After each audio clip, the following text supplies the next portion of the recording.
Today we're going to take a deep dive into one of the most overlooked and underrated LEGO Star Wars sets in recent years. Set number 75336, the Inquisitor Transport Scythe. This ship came alongside with the Obi-Wan Kenobi series set on Disney Plus, and somehow it flew completely under the radar. No pun intended. But after building this, displaying it, and really spending some time with it in my collection, I genuinely think this set deserves way more love than it gets. So today we're going to break down the feature, the build, the minifigs, the entire set as a whole, and why this might be one of LEGO Star Wars hidden gems.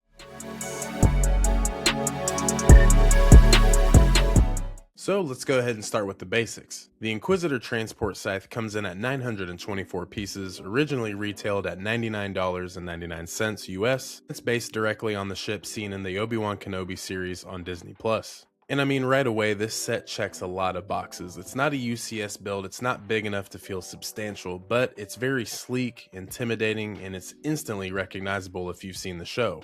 And I think that's part of why this set gets overlooked. It's because it's tied to a Disney Plus series rather than one of the films. But honestly, that's where LEGO Star Wars has been doing the most, especially with its creative work lately. But there is a lot of clever LEGO engineering going on, especially with the angles and the shaping of the front section. LEGO does do a great job making the ship feel sharp and aggressive without becoming fragile or overcomplicated. The build is broken up nicely so nothing feels repetitive. You're constantly moving between the structural work and the interior sections. And by the time I was done building, it felt not more like a toy but more of a displayable vehicle. But with some of the features and the playability, this is where the Scythe really shines. First off, the wing transformation is fantastic. You can switch between landing mode and flight mode smoothly, and it completely changes the silhouette of the ship. Now in my collection, I do not have it on a stand, but when it's sitting in its flight mode, it does look very neat, but mine's always sitting in the landing position.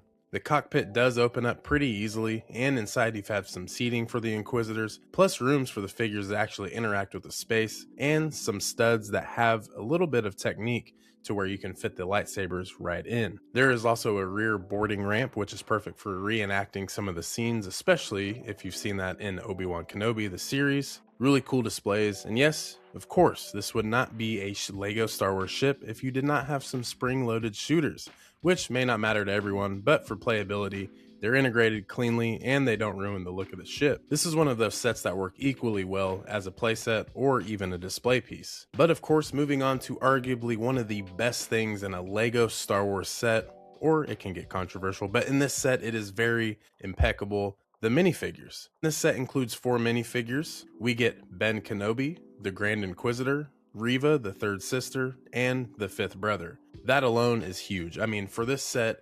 absolutely incredible. The figs are very, very detailed, and they look just like how they do in the series. And the Inquisitors alone, they're done incredibly well. Detailed torso prints, unique helmets, and accurate designs that match their on-screen appearance. And this version of Obi-Wan is one of the best non-Jedi robe looks that we've gotten for him. It perfectly captures that hiding in plain sight era of the character. Honestly, if you even stripped the ship away, the minifigure lineup alone makes this set incredibly desirable. Now let's go ahead and talk about the on-screen accuracy. In terms of the screen accuracy, LEGO absolutely nails it with this ship. The overall shape, the angular wings, and that menacing front profile all translate beautifully into the Obi-Wan Kenobi series. And I do remember seeing the trailer for the Obi-Wan Kenobi series. I thought it was absolutely amazing to see the shadow of the ship flying into Tatooine. Almost automatically, I knew that this set would make a great Funko or LEGO piece. The folding wings mirror how the ship appears when landing and taking off in the show, and the dark color scheme really helps sell that intimidating Inquisitor presence. And this is one of those builds where when you put it on the shelf, you immediately know exactly what ship that is. And that's something LEGO doesn't always get right. But the overall consensus, why is this set underrated? Let's talk about that. So why does this set get overlooked? I think it comes down to timing and expectations.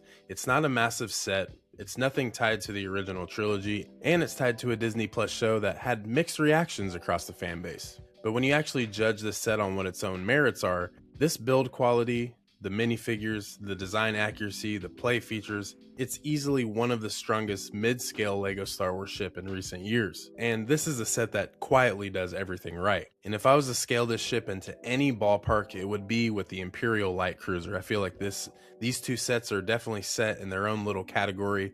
They're beautiful sets that aren't really talked about enough. Of course, they get limited screen time, but at that same point, they're just perfect sets. So with the final verdict being, at the end of the day, the Inquisitor Transport Scythe is a fantastic LEGO Star Wars set. You get a solid build, you get excellent features, and one of the best minifig lineups that has ever been tied to a Disney Plus series, and a ship that looks just as good on the shelf as it does in your hands. If you skipped this one when it first released, I genuinely think it's worth revisiting. I know aftermarket prices may be a little sketchy, but if you're a fan of the Obi-Wan Kenobi series, or just the Inquisitors in general, this is a set for you. But let me know down in the comments, hidden gem, is this one you can easily pass on? Let me know. But if you like this video, make sure you like, subscribe. We will do a ton more LEGO and Funko reviews on the channel. And of course, we got the podcast on the side. Go check that out. It comes out every Saturday. And we are also streaming live every Sunday at 11 a.m. Central Standard Time. So if you subscribe here, you will not miss any of that. But with all that being said, guys, thank you. We'll see you in the next one. This is the way.